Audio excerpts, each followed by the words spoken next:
লাগলো? উর্মিকে ভালো লাগলে তো বিপদ আছে। উর্মিকে ভালো লাগলে উর্মি দিলে বলবে যে আমার সামনের দর্শকরা একটুও নাচে না, একটুও কথা বলে না, এক্ষুনি বাড়ি চলে যাবো। সৌমিকে ভালো লাগলে সৌমি এরকম বলবে না। সৌমি তাও এখনো কিছুক্ষণ থাকবে, একটু গল্প করবে, গান শোনাবে, তারপরে বাড়ি যাবে। কি কিছু বলছো আমাকে? ভালো লাগছে অনুষ্ঠান? আচ্ছা, তোমাদের কোনো প্রশ্ন আছে আমার কাছে? কারণ ধরো আস্তে আস্তে আমার বাড়ি যাওয়ার সময় চলে আসছে। এবার ধরো তোমরা বলবে যে এলো, চারটি গান গাইলো, একটা ডায়লগ বললো, বাড়ি চলে গেল। তো সেটা যেন না হয়। তো তোমাদের যদি কারোর কোনো প্রশ্ন থাকে আমার কাছে করতে পারো, আমি উত্তর দেবো। যা, একটা ওড়না তো নিজে পড়ে এসেছো, এবার তাহলে আরেকটা ওড়না দিলে মুখটা ঢেকে নিলে ভালো হয়। এত লজ্জা পেয়ে গেছে ও বলে আমাকে। কারোর কোনো প্রশ্ন নেই? নেই তো? আছে? আমার বাড়ি কোথায়?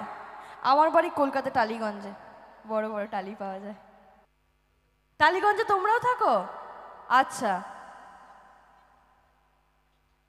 হ্যাঁ, ও কলকাতা থেকে প্রোগ্রাম দেখতে এসেছো? এ ভগবান, কলকাতা থেকে এত দূর প্রোগ্রাম দেখতে এসেছো?